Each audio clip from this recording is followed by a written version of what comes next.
What if I was to tell you you were all going to die, and you only have 6 months to live, and that's it? What would you do differently in your life? Well, keep that in mind, and hopefully by the end of my talk, you'll have a different perspective on your own existence. Now, if I hadn't gone through this, I wouldn't be the person I am today. How many of you have heard this statement, or rather said this statement at some point in your life? Nobody? It's a pretty simple statement, but it tells you a lot, tells me a lot about you, about your resilience power, and that you've gone through something very difficult and you've transformed yourself. A notable psychologist once said, we aren't born with a fixed amount of resilience. It's a muscle we can all build. Now, what is resilience really? It's not for the very elite or the very talented. It's a fundamental life coping skill. A fundamental life coping skill. Now, adversity can hit at any point in our lives. A big wave, a small wave. We're essentially powerless to it. We have no control when it's going to hit. That's adversity. It's a part of life. Now, how do you react when adversity hits you? Do you wallow, complain, whine? Why me? My life sucks. A lot of us do that, and it's okay to feel those emotions. But the point being, you have to stop it at some point. You have to put an end date to the wallowing. And that's how you get stronger, and that's how you build your muscle power. Every time you do that, you bounce back quicker, and that's resilience. Now, I could easily be that person that sits around and wallows and complains. I've had a lot of adversity in my life, but I choose not to. I choose to define myself as a person who's fueled with fortitude. And I'll tell you why.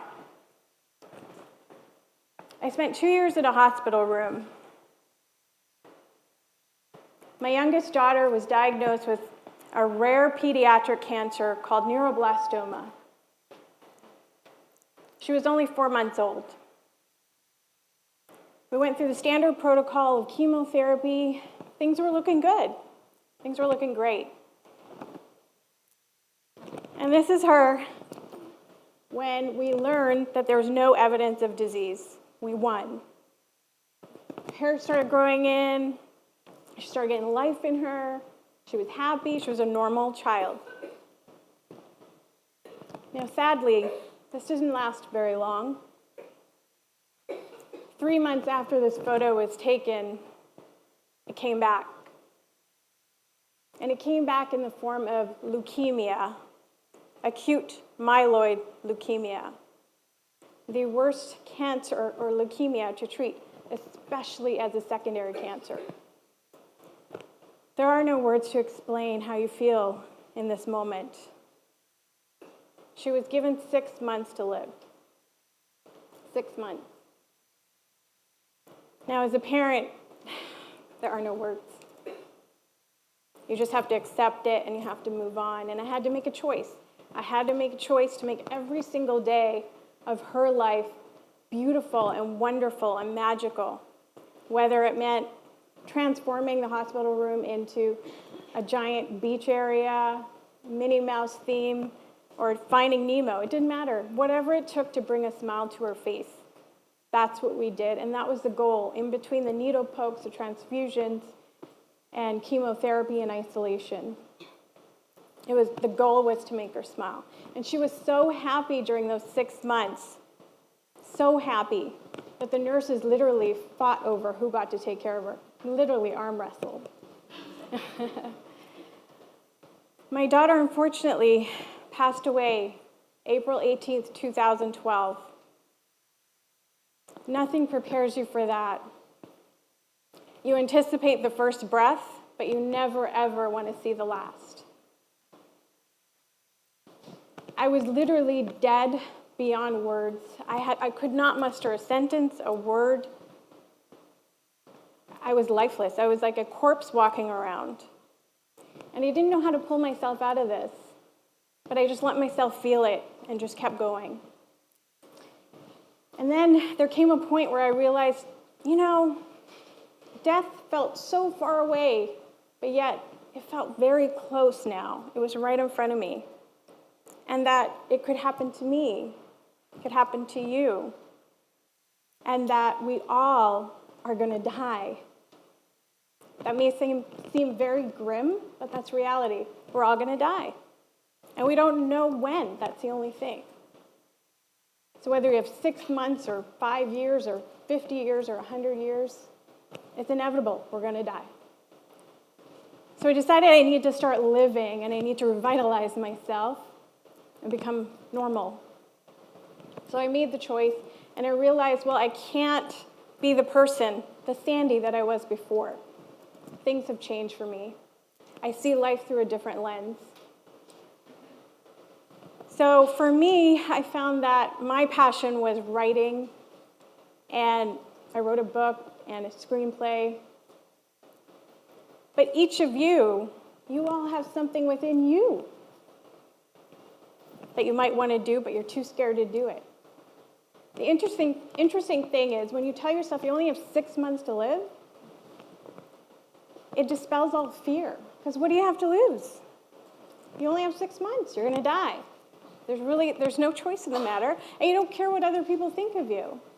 You don't care. There's no fear. There's no judgment. You just do it. And it was a mind switch for me. And I started some passion projects as well and I just continued to keep going and going, and I love it, and I'm enjoying it. I don't need to read a book about how to be happy. Actually, everything that I do makes me happy. Now, here's an interesting story about a man who the New York Times wrote about extensively. He's also known as the man who forgot to die.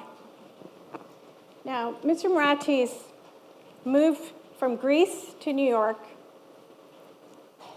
and one day was feeling a little ill, went to the doctor, and they told him that he had lung cancer, and he only has 6 months to live.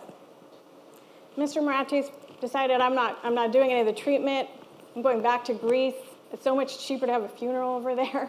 I'm moving back. So he moved back, and he decided to do what he loved. And that was gardening. He loved growing food, consuming it, and also making his own wine. That's all he did. And he enjoyed every single minute of it. Here's an example of some of the stuff that he grew and ate. And he also socialized every evening, enjoyed it with his friends. Well, 6 months came. Mr. Maratis didn't die.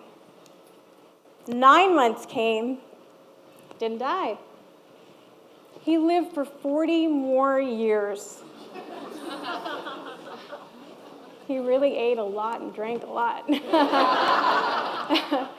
So the point being is that when you really enjoy your life, it's amazing how much happiness you actually feel. That he actually forgot to die. Literally. Now, each one of you has something within you, and I know I said that before, but whether it's you want to open a vineyard, you want to be a ballerina, whatever it is, start a passion project, you want to feed 100 hungry kids a month, open an orphanage in a third world country, whatever it is, there's something within you want to do, and you need to do it. What are you waiting for? Time is of the essence, guys. We're all going to die. I'm sorry to say that again, but we're all going to die. Now, what I see life like is like a Harley ride.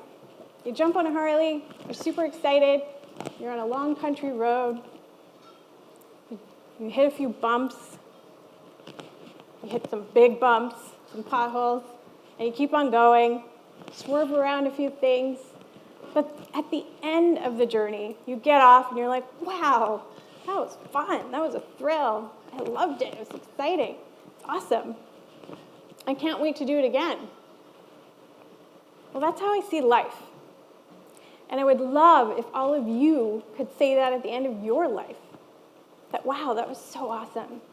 Can't wait to do it again. And if you don't want to do it for yourself, do it for the generations below you, your kids, your grandkids. When you plant that seed, that plant keeps growing. They look to you in their life as a source of inspiration, as a source of motivation, or when times get tough. They look to you as a mentor. Leave that legacy for them.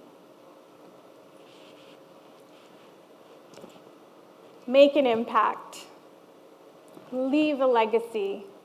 Stop being miserable and just do it. Just do it. And lastly, enjoy the ride. Thank you.